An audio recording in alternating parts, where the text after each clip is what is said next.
Okay, we have arranged the drums, and now it's time to arrange the musical parts. So, I think we can start off by taking our main arpeggio synth, and I guess we can just drag it the entire way. Maybe up until the outro.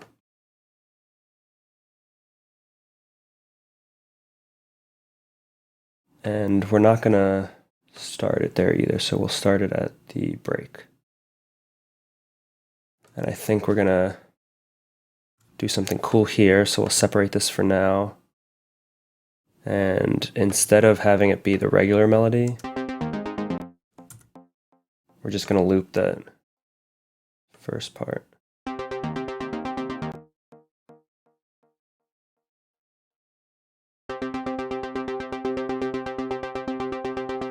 And I did that to break up the melody a bit, introduce some variation. And I think it's just for a drop like that, to just repeat the same note is kind of powerful, especially over that moving bass line. And it's just sort of like a hands in the air moment, so that when the melody comes back, it's like a magical return where you've just been waiting for it this entire time. So it's almost as if the climax, the drop, is actually a build for when the melody comes back. So it sort of serves this dual purpose. It's like very effective, especially for this genre, like on the dance floor and just when you're listening. So the bass, these guys will stay in tandem. So we'll bring that here, here, and we can also get the MIDI for the second part of the progression. We can just play that.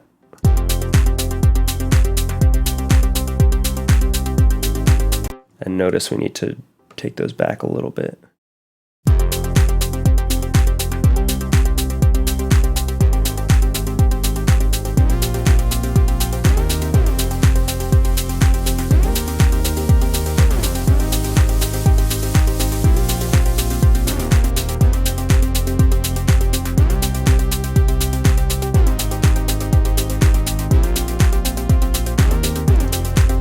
Okay, so one thing we'll change is instead of getting right into the progression from the get-go, we just sort of make it a slower burn, lead people on with just the first two notes and then get into it. But we can definitely tease it in the break because we'll have it like filtered or something. And then in the intro, I think we can just have it on that root note. And this is sort of just to fill it out, make it so it's not just boring drums. We'll probably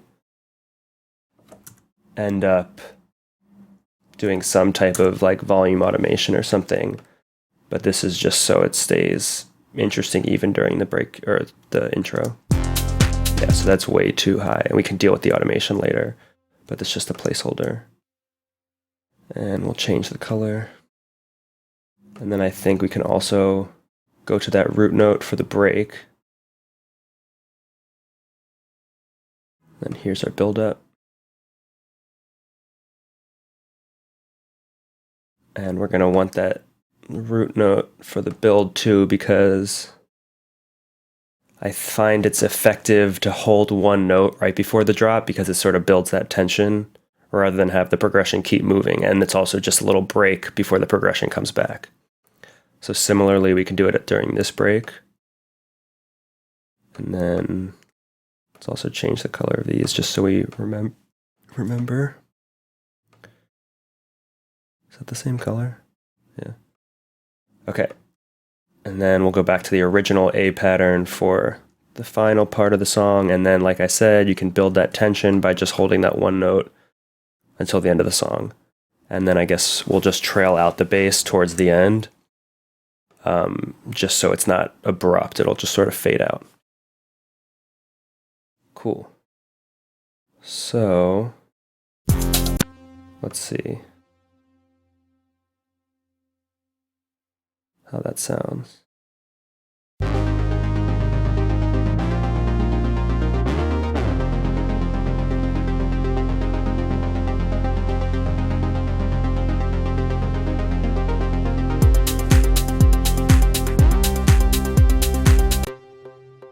think we can start that earlier.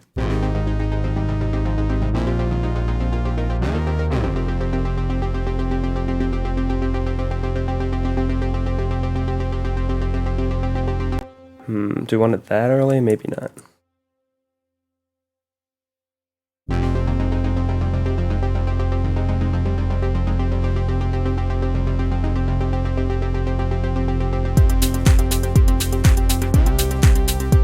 Yeah, I think that'll be good. Okay. Now let's just do some really basic automation just on what we have so far. So we'll fade this in. Let's start pretty low. Bring Diva up, and let's just get it like ready to start automating. So we'll add a line for cutoff, and we'll add a line for the envelope. I think that should be good for now.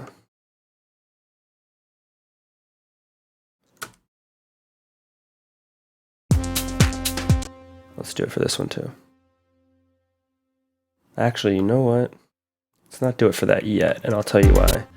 We're gonna duplicate this. And then,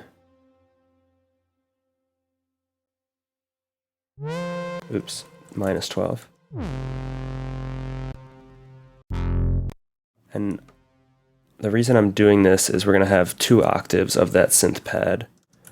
Because I think, since we're already introducing this earlier, if we just introduce a higher octave at the drop, it'll really like elevate the song. So you're used to hearing just, and then it goes to,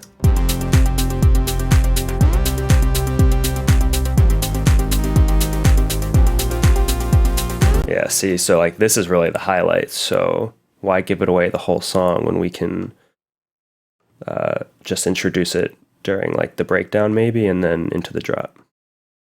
I think that would be smart. Cool.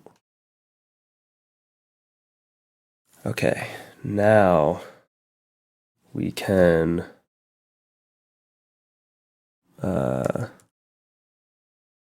bus both of these to that synth bus. That way we can control them together.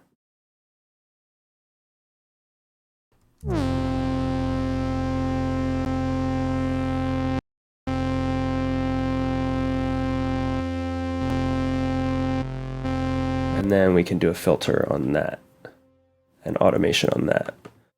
So full disclosure, I was using the Moog filter made by UAD for this. I won't use it here because if you don't have UAD, you're just going to miss out on a huge amount of important automation when you open the project file. But suffice it to say, you can drive the filter a lot with that thing and make it sound real nice. And the resonance and just the filter itself just sounds so good. But I think Ableton's auto filter will do for sure. This PRD model is supposed to be emulating the ladder filter, which is the filter that Moogs are known for. So we can get hopefully a similar sound with it.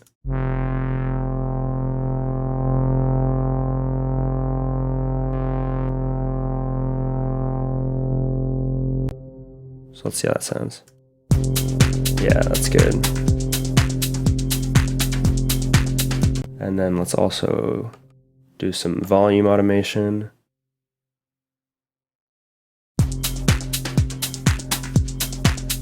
Cool. So I think that's a pretty solid arrangement. I did notice here are the brushes. So I like how it starts that way, but I do think it's a little dangerous to have all that high end there, like right from the get-go. So what I'm thinking we do is just use it for those accent hits. So let me grab 2 bars of it and duplicate it so we can introduce a little bit of variation. We'll bring the whole clip down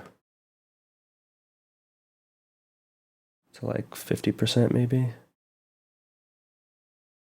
You know what, first things first, we need to bring this down completely because It's almost clipping, and if we put any processing on it, we're going to be screwed. So let's redo that now that we've had it brought down. Okay. Now that we have a little bit of room to work with, let's bring it down. And then we're just going to take that nice accent here.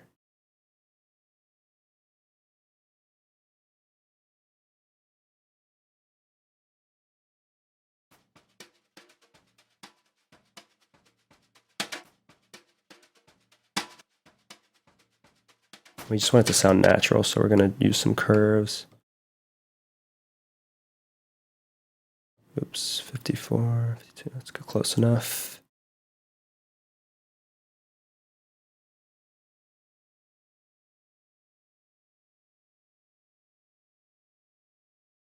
Cool.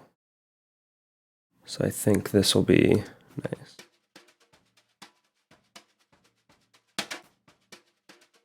Then we'll loop that. So now we can get those cool groove elements, those nice accents without the top end, without all those cymbals. So that way when the cymbals do come in this section, it's that much more impactful.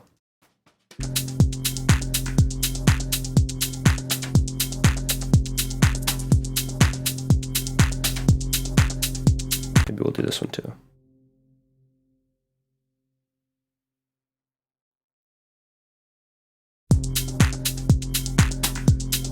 Oh, we don't need it because we hear that incidental we made for the clap is already there. So no need to layer up like that. So everything has its space. No need to overdo it if you already have something there. The only other thing I want to do before we finish the arrangement section is extend this as well. So we can use it again over here. I think that'll be nice. And then maybe we'll have one right before the drop too. Then we can even do something like this, but bring it down like 12 or so. So it's like barely noticeable.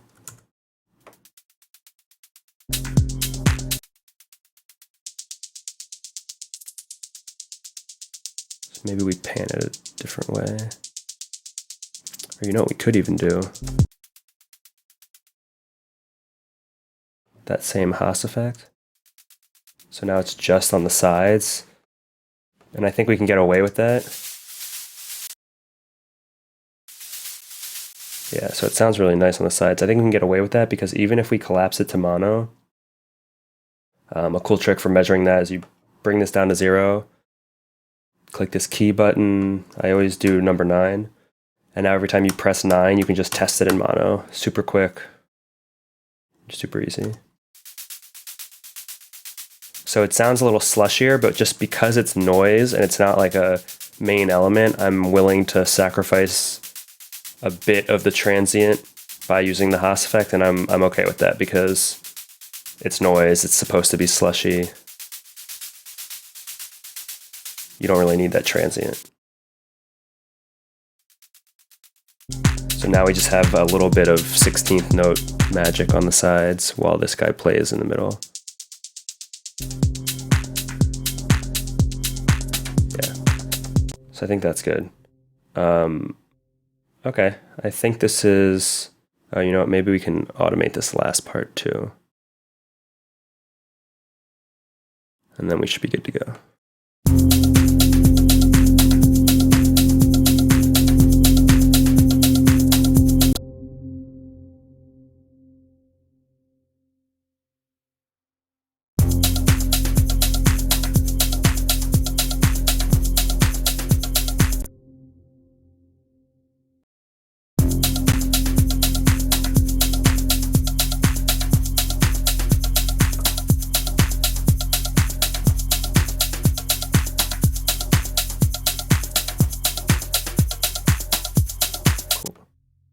Oops.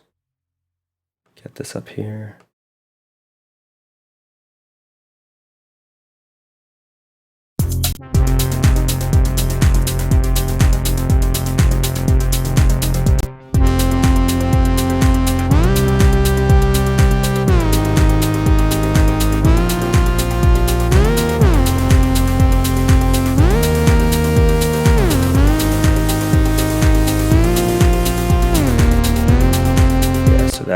tiny little note length difference really makes a big difference in the song.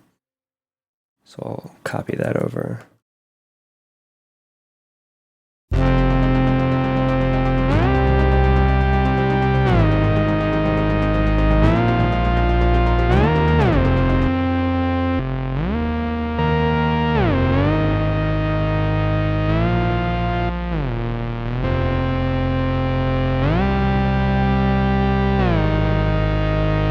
Okay. Let's see, is there anything else we should do before we call it quits? Maybe try out that same effect and see if it just... So now we're just using it for the high end. See how it sounds in mono?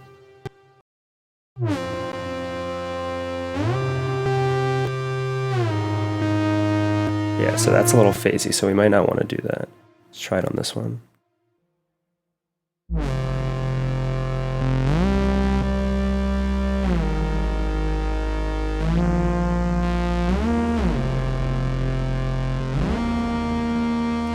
Yeah, so I don't think it'll work for that one. So we can come up with another way to get width out of here.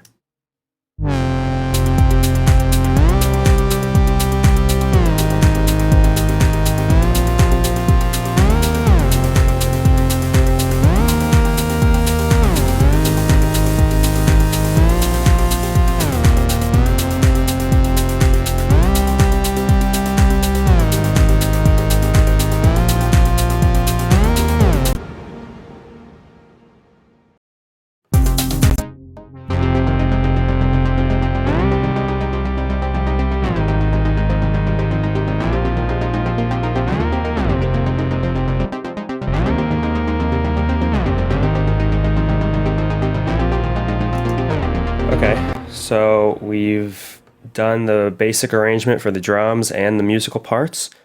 And now that we have a pretty solid idea of what the structure of the song is like, we can go in and add the ambience, all the supporting elements, just the things that really elevate the track and make it special.